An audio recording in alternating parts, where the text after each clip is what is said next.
നമസ്കാരം. ബ്രഹ്മസൂത്രം ശങ്കരഭാഷ്യത്തിൻ്റെ പഠനത്തിലേക്കുള്ള 7-ാം ഭാഗമാണ് നാം സംസാരിക്കുന്നത്. ഇവിടെ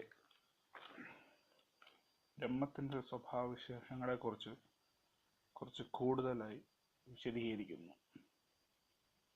ബ്രഹ്മത്തിനെ പൂർണ്ണമായും പുരുഷൻ എന്ന ഒരു പദം കൊണ്ട് പലപ്പോഴും സൂചിപ്പിക്കാറുണ്ട്.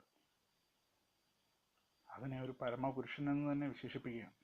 അത് ഉറപ്പിക്കേണ്ടിയും വരുന്നു. എല്ലാം അറിയുന്ന സർവജ്ഞനായ ഒരു പരമപുരുഷൻ. അത് ശരീരരഹിതനായി അനേകം ശരീരങ്ങളിൽ തന്നെ ഏകനായി തന്നെ നിലകൊള്ളുന്നു. ഇവിടെ ഈ പുരുഷന്റെ ചില സ്വഭാവവിശേഷങ്ങളെ കുറിച്ച് സൂചിപ്പിക്കുന്നു. അസംഗോ ഹ്യം പുരുഷ, അതായത് ഈ പുരുഷൻ ഒന്നിനോടും ചേർച്ചയില്ലാത്തവനായി ഭവിക്കുന്നു.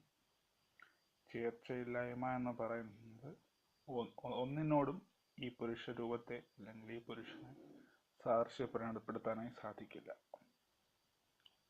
ഇത് ബ്രഹ്മത്തിന്റെ ആ ശരീര സ്വഭാവം, അതായത് ശരീരമില്ലാത്ത ആ ഒരു ക്യാരക്ടർ, സ്വഭാവം എന്നത് നിത്യമാണെന്ന് കാണിക്കുന്നു. കർമാനുഷ്ഠാനത്തിന്റെ ഫലമായി പൂർണ്ണമായും ലഭിക്കുന്നത് ചില ദുഃഖ സുഖ സംബന്ധമായ ഫലങ്ങളാണ്.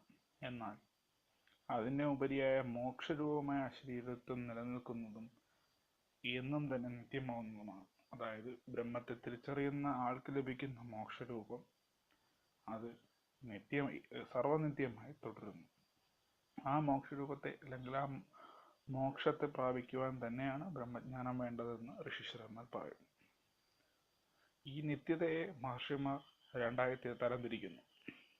അവയെ പരിണാമനിത്യമെന്നും കൂടസ്ഥ നിത്യമെന്നും പറയുന്നു. യാതൊരു വസ്തുവിൽ വികാരം വന്നു ചേരുന്നുവെങ്കിലും അത് തന്നെ ഇത് എന്നുള്ള ബുദ്ധി നശിക്കുന്നില്ലയോ, ആ വസ്തു പരിണാമനിത്യം എന്ന് പറയപ്പെടുന്നു.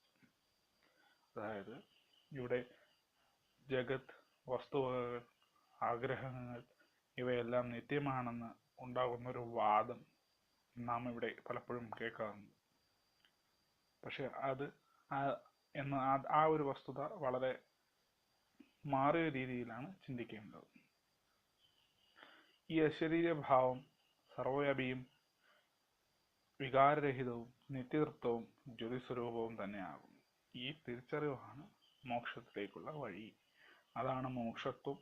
ആ മോക്ഷത്തിലേക്കുള്ള പാതയും ആ തിരിച്ചറിവ് തന്നെയാണ്.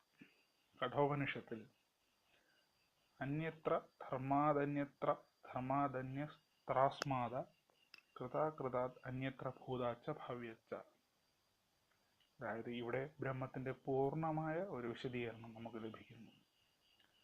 ധർമാധർമ്മങ്ങളിൽ നിന്ന് വേറിട്ടിരിക്കുന്നതും കാര്യകാരണ വസ്തുക്കളിൽ നിന്ന് പൂർണ്ണമായും ഭിന്നവും 3 കാലങ്ങൾക്കും ത്രികാലത്തിനും അതീതവും ഏതെന്നോ അതാണ് ബ്രഹ്മം. അതിനെ തിരിച്ചറിയാനുള്ള അശരീരഭാവം അല്ലെങ്കിൽ അതിലേക്കുള്ള ആഗ്രഹം മോക്ഷമാകുന്നു. ആ മോക്ഷ പദം അല്ലെങ്കിൽ ഒരു ഡെസ്റ്റിനേഷൻ എന്ന് നമ്മളത് കരുതിയാൽ അതും ബ്രഹ്മം തന്നെയാകുന്നു. അറിയാനുള്ളതും എത്തിച്ചേരാനുള്ളതും എല്ലാം ബ്രഹ്മം തന്നെ ആകുന്നു. എല്ലാ ശ്രോതാക്കൾക്കും ശുഭദിനം ആശംസിക്കുന്നു. നന്ദി.